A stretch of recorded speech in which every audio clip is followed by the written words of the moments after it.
The Introverts Edge podcast was designed to create a dialogue around introversion, to stimulate a discussion around our disadvantages, how we overcome those disadvantages, and what we consider our introvert's edge. Together, we're finally going to confront the stigma around introversion, showing that we're not second-class citizens, we're just different, and we need to embrace that. Hello everyone, and welcome back to the Introverts Edge. I'm so excited to welcome today onto the show Rob Stone. He's the National Partner Director for Xero, who, if you haven't heard of Xero, it's one of the major cloud-based accounting softwares that really is taking the world by storm. And Rob's got a really interesting story. I mean, he works with people all day long and helps people all day long, but he's also an introvert. And look, I'll let him explain his story. So Rob, great to have you on the show, mate. Great to be here. Thanks, Matt. So, look, I'd love for you to just share a little bit about, because your story is really interesting about how you ended up working at Xero and the path that you found yourself in to get there. I'd love for you to just to share a little bit about that, if you don't mind. Well, I spent a long time at university, about 5 years, doing a couple of degrees. I left. I started as a graduate at Ernst & Young, one of the top 4 accounting firms, where I was put into audit. And fair to say, I wasn't particularly an outstanding employee. And as a result, I was put on a lot of stock takes and a lot of the menial work. And then afterwards, I thought, this is not for me. But I was surrounded by a lot of people who you could definitely describe as being introverts. And in some ways, that was a bit of a comfort zone. But then I also realized it wasn't necessarily what I wanted to do, for the rest of my life. And I think that's a really big realization for people when they first get out of university, when they hit that point in their first job and they go, you know what, this isn't actually what I want to do. So I reskilled, went and did a master's, and then moved into corporate finance for 6 years. I was there doing a lot of IPOs across the big boom times in the early 2000s, as well as the global financial crisis. And then I took some time off because I realized, you can plan as much as you want for the next step, but until you're actually in there doing it, you don't really understand whether you're going to enjoy it or not enjoy it. So I took a year out and I was like, I'm going to do all the things that I wanted to do that I haven't actually tried for, during the previous 20 years.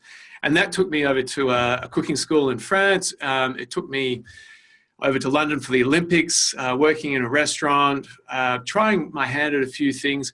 And then I stumbled across Xero. Funnily enough, when I was doing a stock take at the restaurant, I thought, this is just crazy, having to do a stock take every night, pen and pencil, and then giving it to the head chef, who would then punch it into an Excel spreadsheet, come back and complain that, I'd calculated the incorrect number of lettuces and whatnot.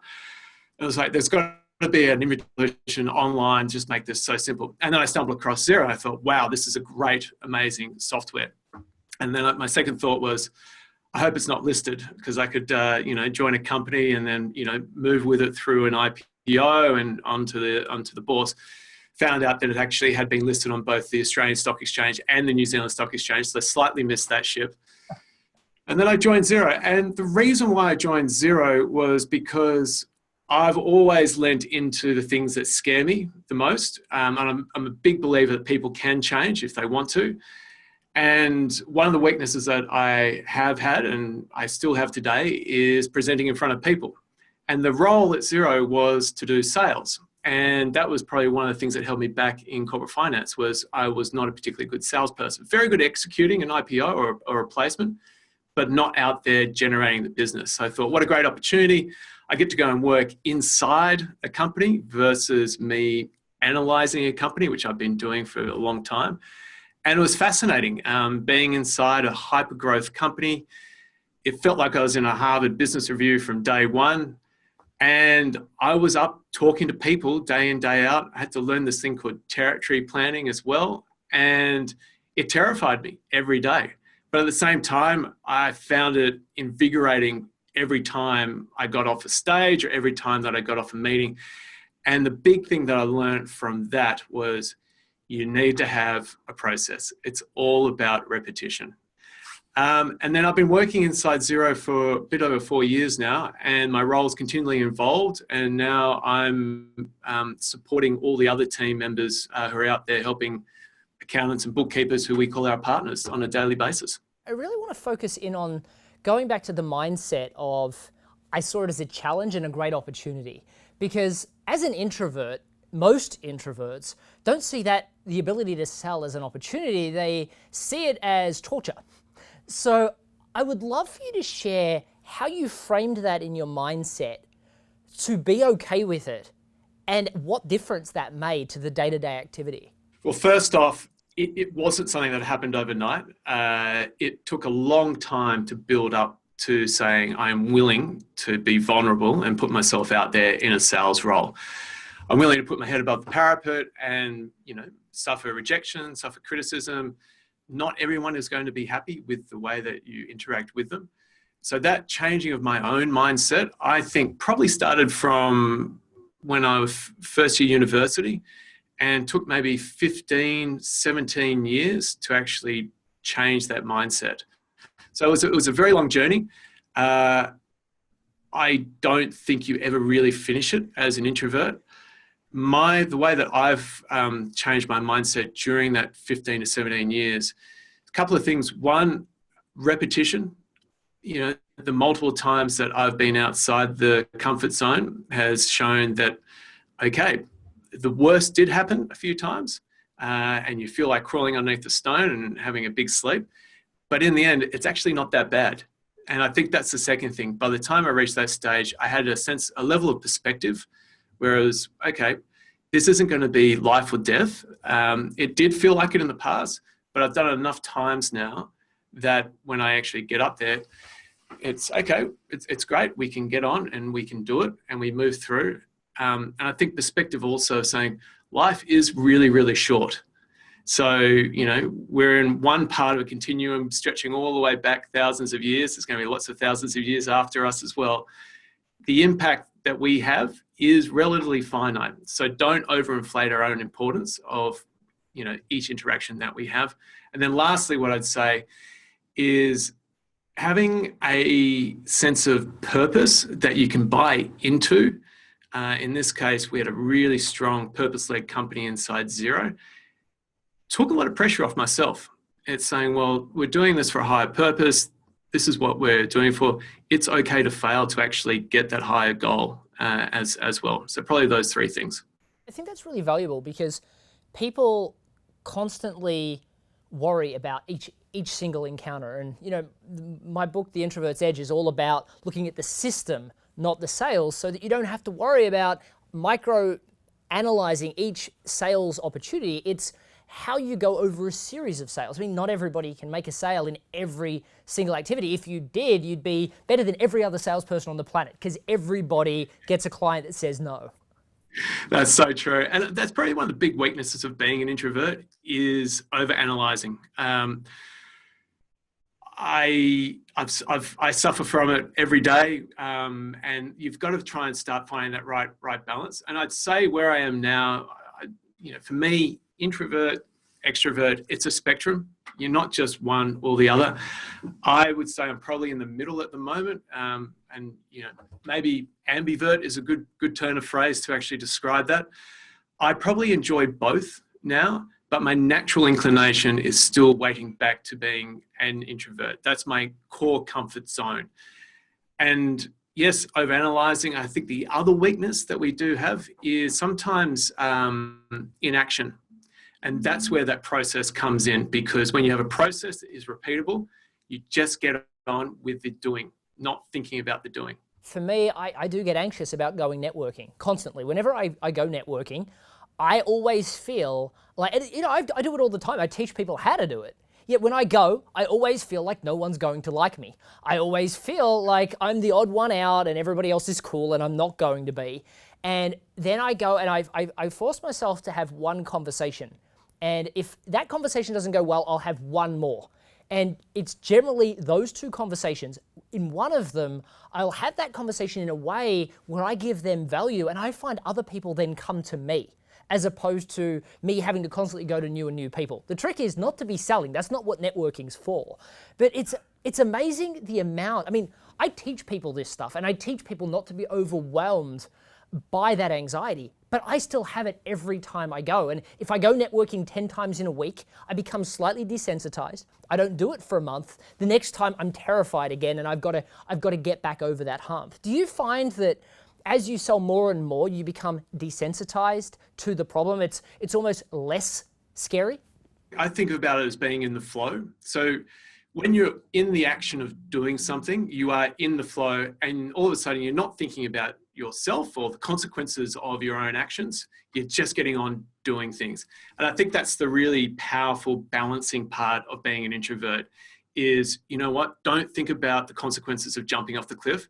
Just run and jump. You know, the consequences will lay where they are.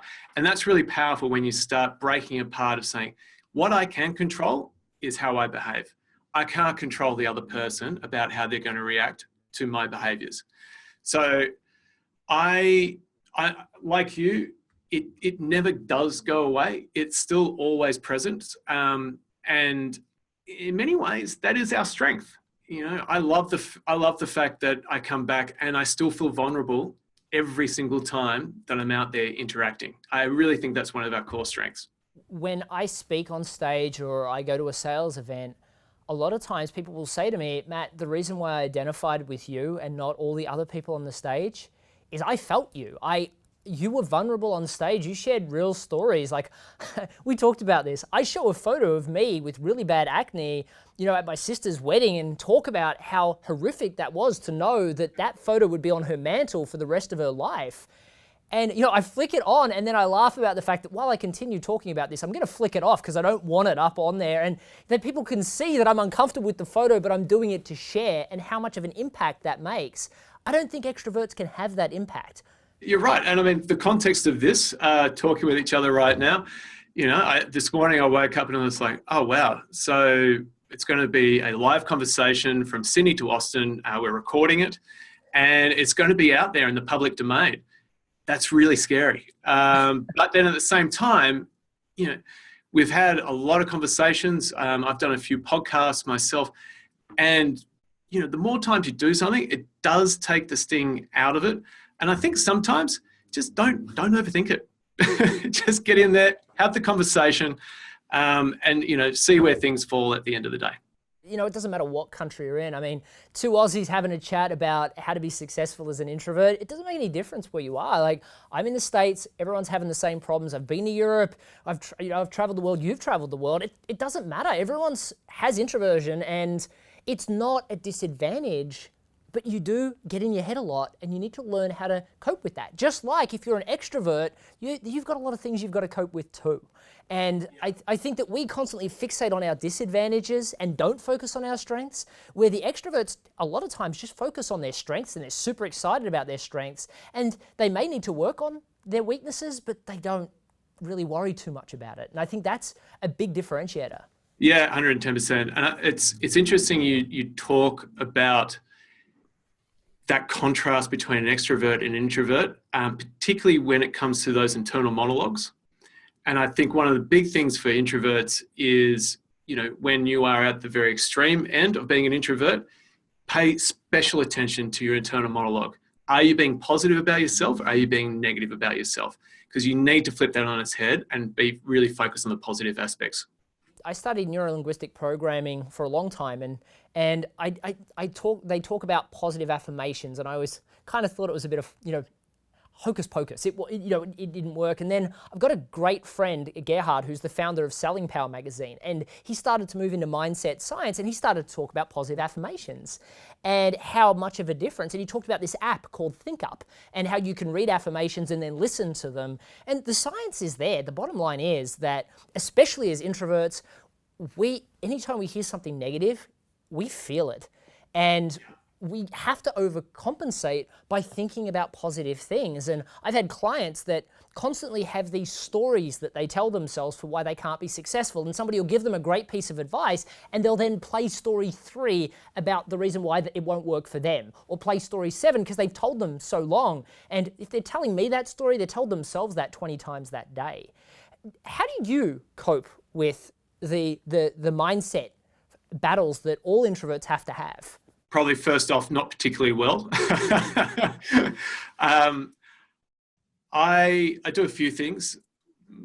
I try and be aware when I am being negative around, the type of monologues I'm having about myself. It's very important that when people are talking to us as introverts, the way that we interpret it, there is always ambiguity in language, and we need to, I guess, focus on, if there is ambiguity, to weight it towards the positive side, because if you do have a tendency to be hypercritical on yourself, you just have to be aware of that and really focus on it each time. I think awareness and being super conscious about those thought processes, as you said, is one of the most important things, because a lot of times we're not consciously aware of what we're thinking until we make it the center point of our concentration. What am I actually thinking? When did I decide that? Why am I thinking that? And becoming aware of that dialogue. I think one of the biggest turning points for me is when I started to become consciously aware of the dialogue that was going on inside my head and agreed to change it. I have a statement where I say everything always works out. And that process where I have people say to me, you can't think that. There's no way you could agree that everything always works out. I said, no, but I understand things are going to go wrong. But I would prefer to have a focus that things are always going to go right, and occasionally when they go wrong, be disappointed, than manage my expectations on the fact that it's probably going to go wrong. I mean, let's think about the amount of energy I'm willing to put in if I know that if I think it's going to go wrong. It just turns the tables on motivation, on passion, on everything. So it's important to have that positive framework. 110%. We have to overcompensate as introverts. We have to be aware of it. I know in my own life, I think I made a very conscious decision to not be fearful. And I think fear often leads to inaction, and it's like, just get on with it. And if it doesn't work out, that's fine. Brush yourself off, get up again and give it another shot. One thing that I have started doing recently is a little bit more mindfulness. And it's quite interesting because I think as introverts, we often like to get ourselves lost into storytelling because we naturally gravitate towards that. But the mindfulness where you maybe 15, half an hour, once or twice a week, I'd love to do more, where you actually sit down and, type of meditation or anything like that to actually give yourself space to see what bubbles up. That's been really useful in analyzing what I've been, I guess, having that internal monologue and actually digesting and tearing it apart. I'd love to talk to you about your process of how you do that, how you structure setting the time aside, and how you take yourself through. What were the first steps? What we might do is, this is the end of the time we've got for session 1, so let's pick that up in the second session. But thank you so much for the value you've provided so far. Thank you, Matt. It's been great talking. Yeah, it's been great to have a fellow Aussie on the show, so I really appreciate you tuning in. But for everyone that's watching at home, I hope you've enjoyed this content. The goal of this is really to provide you value and also something that's very different to the other types of podcasts that you've listened to. So if you're enjoying this content, please subscribe, please post a review on iTunes so that it pushes up the iTunes charts to allow more and more introverts to see this content and get the value that I hope you've had out of this. I know I've certainly got a lot out of the interview with Rob, and if you're enjoying it and want to see episode 2, make sure you go to theintrovertsedge.com/Rob, and I look forward to seeing you there. Cheers. I'm Matthew Pollard, the author of The Introvert's Edge to Networking. I'm on a mission to help introverts to be proud of who we are. For the first time, you'll learn a process for networking that feels comfortable and authentic to you as an introvert. A process that doesn't feel salesy or awkward in any way. I saw at least half of my board members, 3 in particular that I can think of, that now are so comfortable in literally going up to people at events. All of a sudden, I can see the confidence. Most of the networking books and literature out there really focus on hardcore tactics designed for extroverts.